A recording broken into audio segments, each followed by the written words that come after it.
firstly, thank you so much for joining this call. As always, if you have questions, please use the chat, or you can always ask us in general channel after this call as well. But yeah, we'll go ahead and get started. We have a lot of updates, and a lot of them are pretty incredible. The engineering team has been absolutely on fire.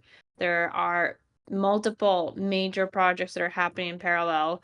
And the things that the team has been able to pull off is quite incredible, honestly. So, all this is really great. And just so that we hopefully Derek is recording this because I forgot to record this. So we can put it on YouTube Live app or on our YouTube channel afterwards. Okay, thank you, Derek.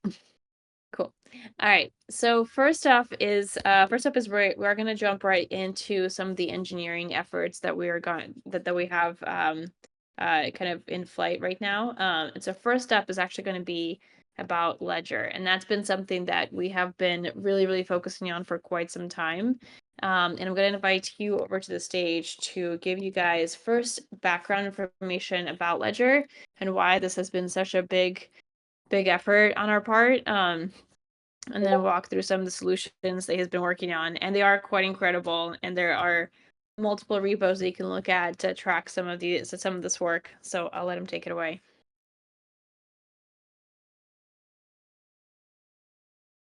All right, thanks, Elena. So I think many of you are probably familiar with Ledger and hardware wallets in general, but if not, Ledger is a producer, manufacturer of hardware wallets. Hardware wallets, the general idea is that your keys never leave the device.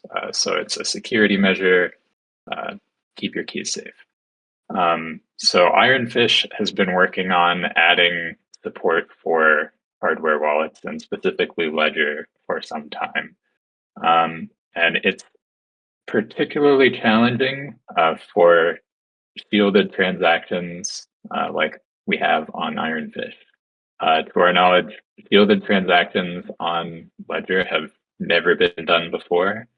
So Ironfish will be the first chain to have shielded transactions signed on Ledger devices.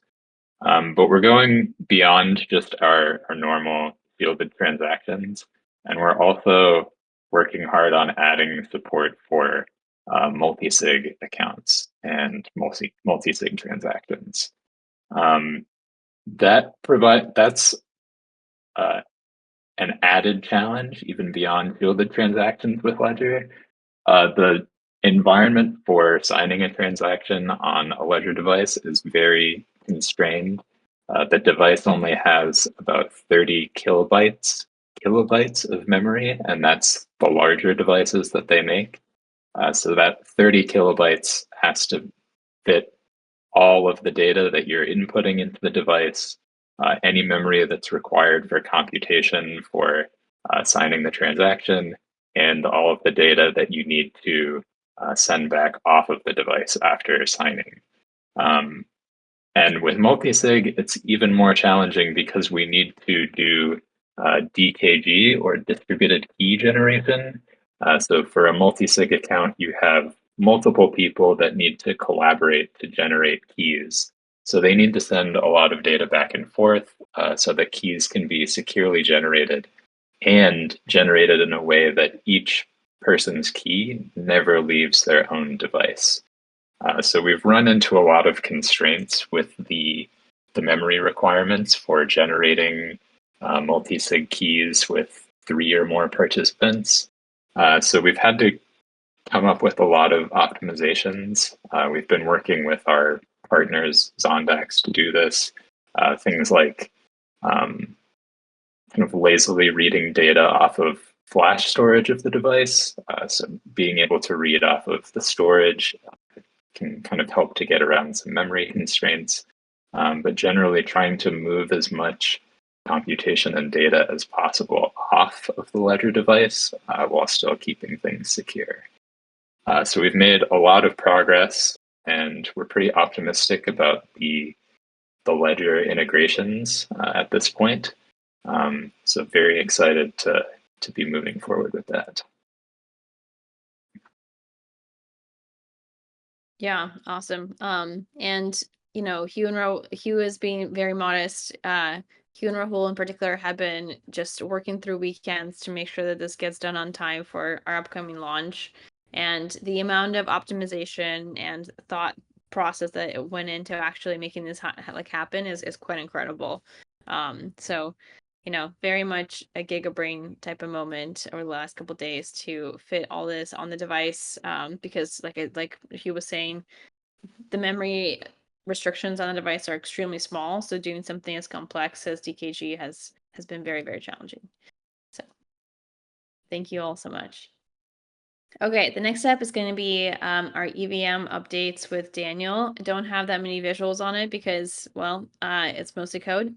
but Daniel, if you can walk people through the status of the project and some of the next steps, that'd be great. Yeah, thanks, Elena.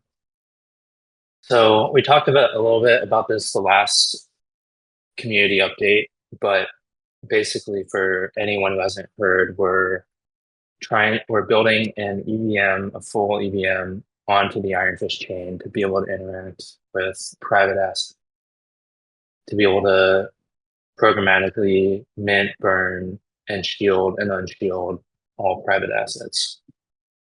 So there's a couple things that'll help us with. That'll help us with connecting through other bridges, which have native EVM support. A lot of bridges just support EVM bridge out of the box.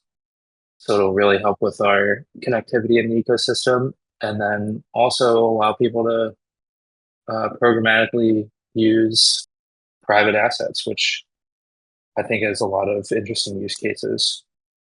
So our progress so far, we we have a working prototype which we finished a couple weeks ago and shared with the team. The prototype, you can upload smart contracts onto the EVM, basically send any EVM transaction that you would be able to send on Ethereum, you can send on the Ironfish chain. You can shield and unshield private assets and Iron, the native asset. We even got a block explorer connected up to it for our demo to the team. So I think the next steps are we probably do want to improve that just so we can share some of that with the community so you can see our progress. And then the steps after that are taking our learnings from the prototype, creating a final spec for what we see as the most secure way to put this EVM on Ironfish, and then starting the final product.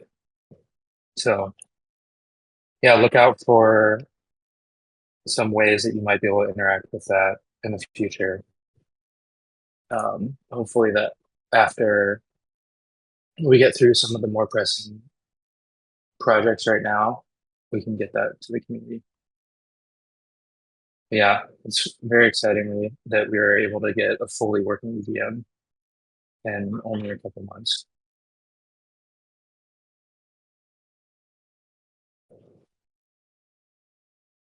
Did you have anything to add to that, Elena?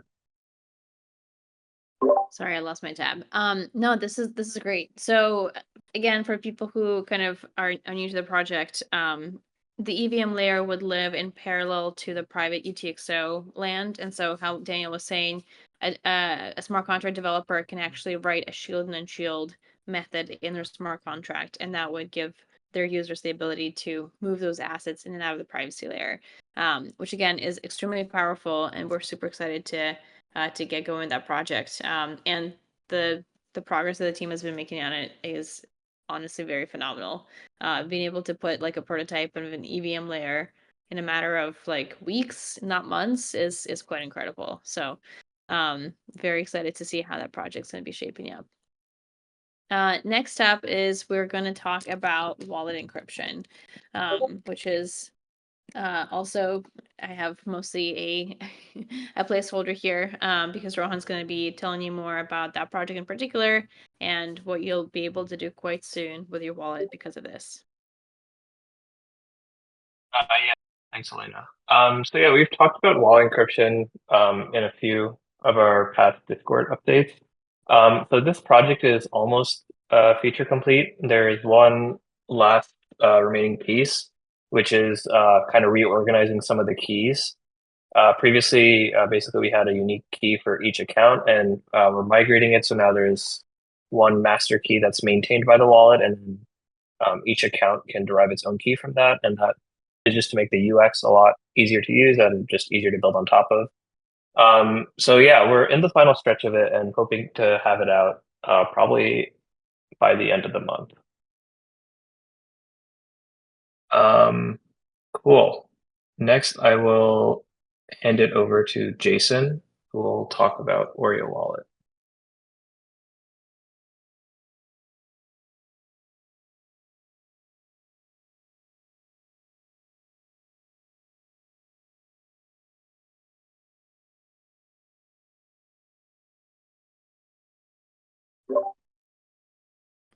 Jason, we can't hear you if you're talking.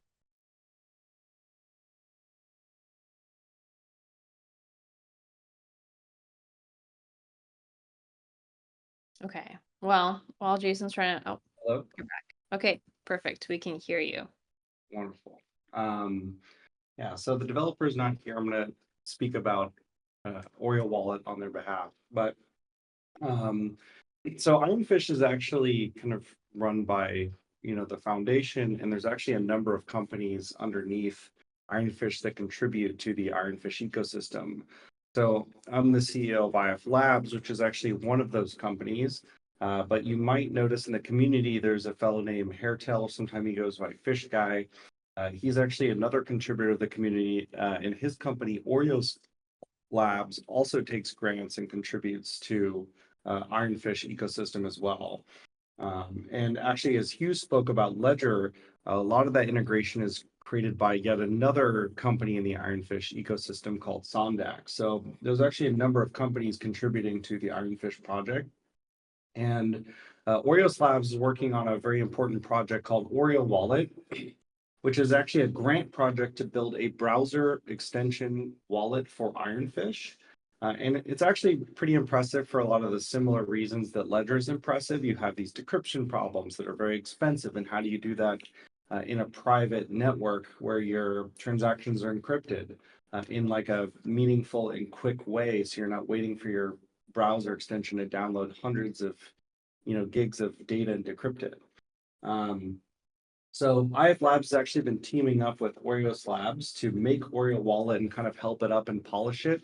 So the product is actually available now. It is great, and I recommend it. It's what we call like a type 2 wallet. So your private keys never leave the extension. So it is secure, but we're also working on a couple big improvements to it. So we've been helping them bridge the gap with Ledger. So what we want to do is get Ledger integration to work in the extension. So you install the extension, you plug your Ledger device into your computer, and you can actually manage and approve transactions from your Ledger in the browser extension. This means that to interact with the Ironfish ecosystem, you wouldn't actually need to download the Node app. You wouldn't need to download the CLI. You would just need to install the extension, and you would be able to get started on the Ironfish network right away, which is a pretty huge improvement from our perspective. Sorry for skipping around the slides. More importantly, it also, as we've kind of been discussing the bridge, it'll also support kind of bridge transactions. So we're working on that right now. We're pretty excited about that because when the bridge comes, we want people to interact with Ironfish very quickly, very efficiently. We don't want them to hear about Ironfish and then have to download 10 gigs in the Node app. So it'd be great if they can just start bridging in and out of Ironfish right away and interacting with the network. And then the big one is we love Oreo Wallet. We love Hairtail's brand and Oreos Labs brand. But what we're going to do is we're kind of touching up the design a little bit. So their team is busy working on Ledger integration, and we're kind of just giving a little bit of that IF Labs kind of Skylar design that you've all come to know and love if you look at our design channel. And then I think finally, we're also kind of helping them get their wallet in preparation for the bridge launch. So just looks a little bit nicer. We love their product. I personally use it. And if you need a browser extension wallet, I recommend trying it out. Um, and honestly, just enjoy working with other companies in the ecosystem. So we'll give a link to Oreo Wallet itself, but you can check out their other products like Oreo Scan, which is an alternative block explorer. They put in a lot of work to the Ironfish ecosystem, and I'm glad that IF Labs gets to collaborate with them on this project. So look forward to, during our launch, a new and improved Oreo wallet. And the creator, Hairtail Fish Guy, he's in our community, so you can ping him and ask him any questions that you want. So thank you for that, and I'm going to actually pass it back to Elena. Yeah, this project has been pretty great because it's a collaboration of, you know, 3 to 4 companies effectively, and a ton of engineering effort. So everyone's kind of pitching in a little bit on all sides of this. And I do want to stress how important or how hard it is to do a browser wallet for a privacy token. Like people are familiar with like MetaMask or a bunch of other of these EVM wallets, and those are relatively easy to do because it's they support a transparent chain, and so you can effectively ask any full node provider what the balance for a particular wallet is. But for a privacy chain, this becomes extremely difficult because a full node doesn't know the balance of every wallet, and so if you want a server to support a wallet, that server has to have a view key to actually be able to decrypt those transactions, and then additionally they would have to re-index or like redecrypt all the transactions that in the entire blockchain to even give you that balance. So supporting a browser wallet for a privacy chain is extremely hard. So just for comparison, Zcash shielded does not have this. Pretty much any privacy wallet that you can think of, I don't believe they have, or any privacy chain that you can think of, I don't believe they have a browser wallet extension, period. And so like this is definitely breaking new ground, and making this experience really polished and awesome. So I just wanted to kind of chime in there because there's a lot of, sometimes from an engineering perspective, we kind of get lost in all the details. And I just want to take a step back and just appreciate how amazing this is. And again, that this has not been done before. Cool. So next up, we are actually going to be highlighting something that I've kind of alluded to in the slide, which is that we are going to be doing our own bridge website. And Dan, who's here, is going to talk to you more about that.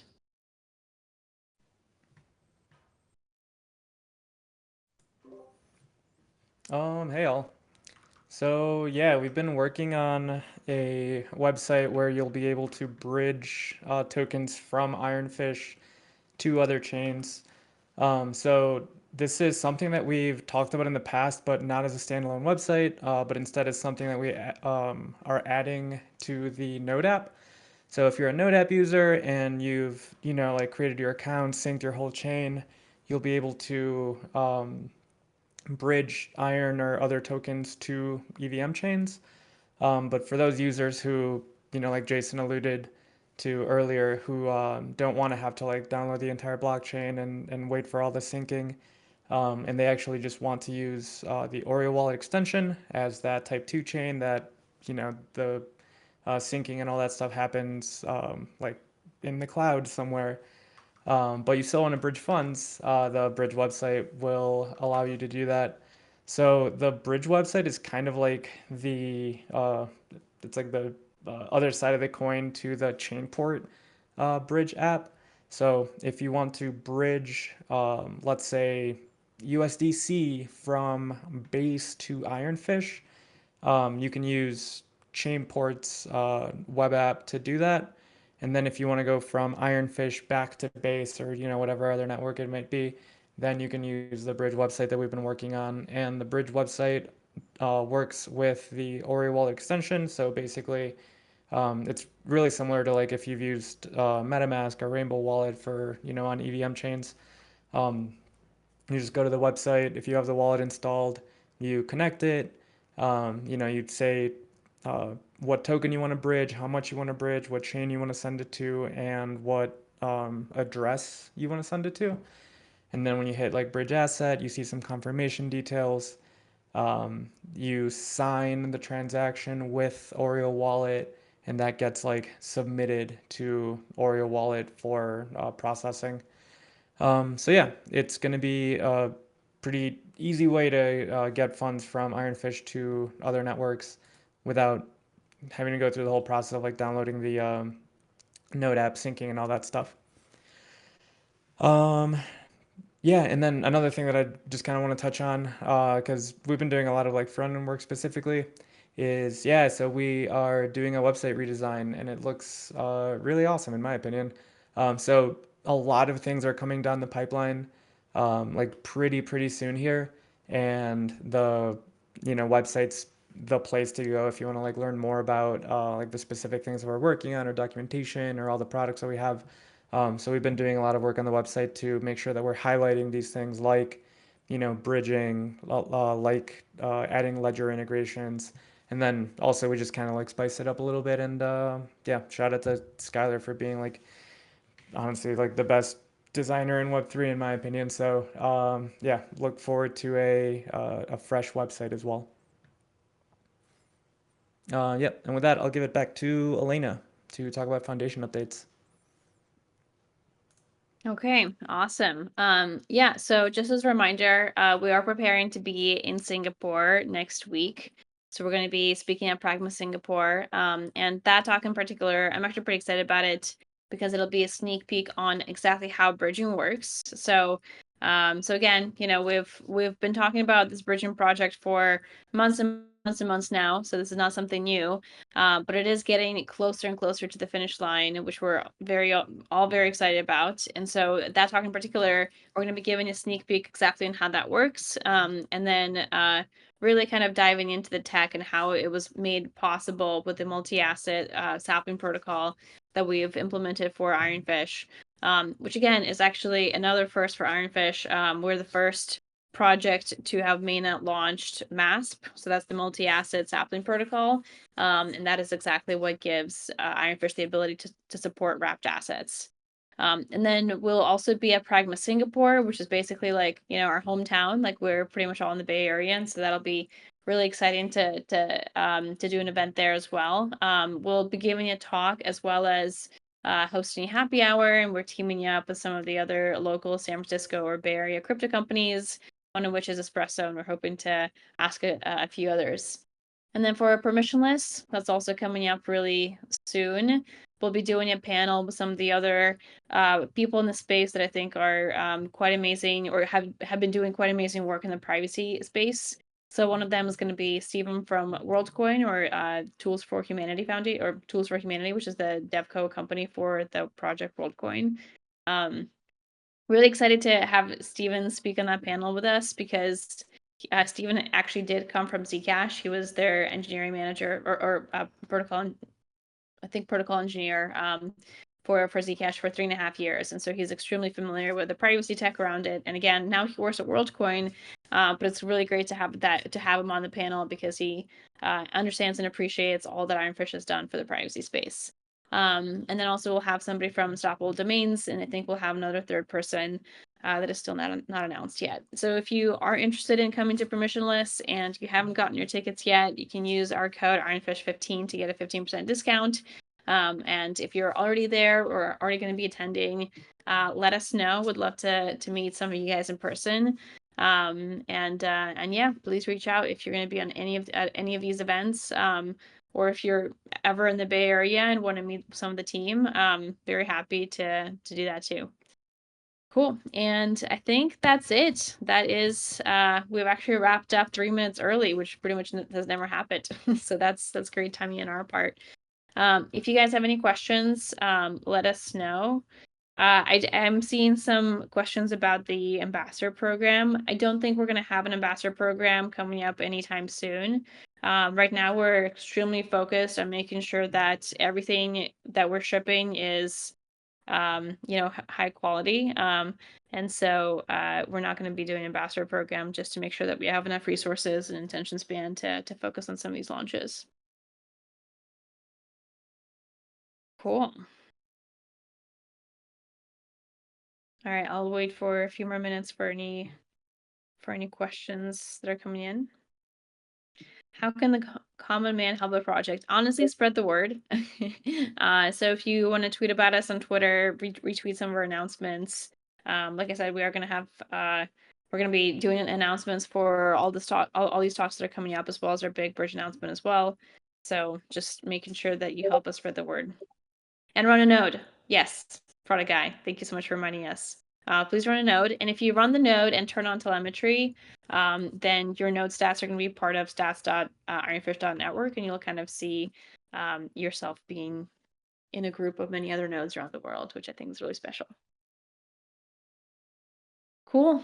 And with that, I think we can close it out. Thank you all so much. Thank you for joining us on Friday, September the 13th, or Friday the 13th. And we hope to see you at all these events and at the very least at the next monthly pulse. All right. Bye, everyone.